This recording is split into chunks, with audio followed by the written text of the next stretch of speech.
Hello বন্ধুরা, সবাই কেমন আছেন? আশা করি সবাই ভালো আছেন।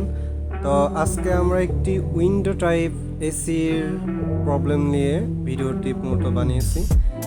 একটি উইন্ডো টাইপ এসি কীভাবে কাজ করে এবং উইন্ডো টাইপ এসিকে এসির সকল যন্ত্রাংশ, কম্প্রেসার, সার্কিট এগুলা কই থাকে এবং এর কিভাবে কাজ করে সেগুলা আজকের ভিডিওতে দেখতে পারবেন। এবং window type AC master servicing কীভাবে করতে হয় সেটাও আজকের ভিডিওতে দেখতে পাচ্ছেন।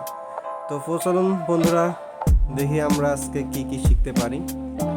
প্রথমে দেখতে পাচ্ছেন উইন্ডো টাইপের এসি মূলত একটাই ফ্যান থাকে। সাধারণ এসিতে দুইটা ফ্যান থাকে, ইনডোর আউটডোর ফ্যান। তবে উইন্ডো টাইপ এসিদের ইনডোর আউটডোর একই ইউনিট। যে ইউনিটটি দেখতে পাচ্ছেন এটা হলো কন্ডেন্সার সাইড, আর এই ইউনিটটি হলো কুলিং সাইড। কন্ডেন্সার সাইডের ফ্যান এক মোটরের এক মাথায় ফ্যান এবং অন্য মাথায় কুলিং এর ফ্যান থাকে।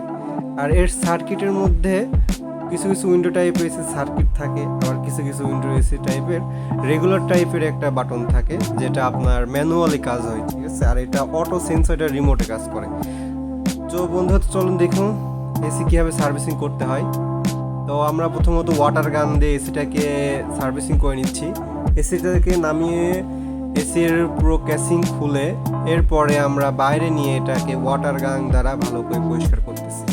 তবে এটার সব জায়গায় আপনি শুধু ইলেকট্রিক লাইনের সার্কিটটা খুলে সব জায়গায় পানি দিয়ে ওয়াশ করতে পারেন, এটা কোনো প্রবলেম হবে না।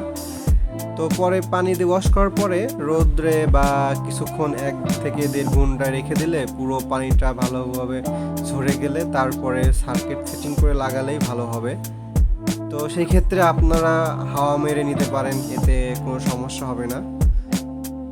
তো এইভাবে যদি সার্ভিসিং করে লাগাই দেওয়া হয় তো আপনি আবার দীর্ঘদিন এসিটি চালাতে পারবেন, এটা কোনো সমস্যা হবে না। তো বন্ধুরা দেখতে থাকুন এবং অবশ্যই আমাদের সাথে থাকবেন।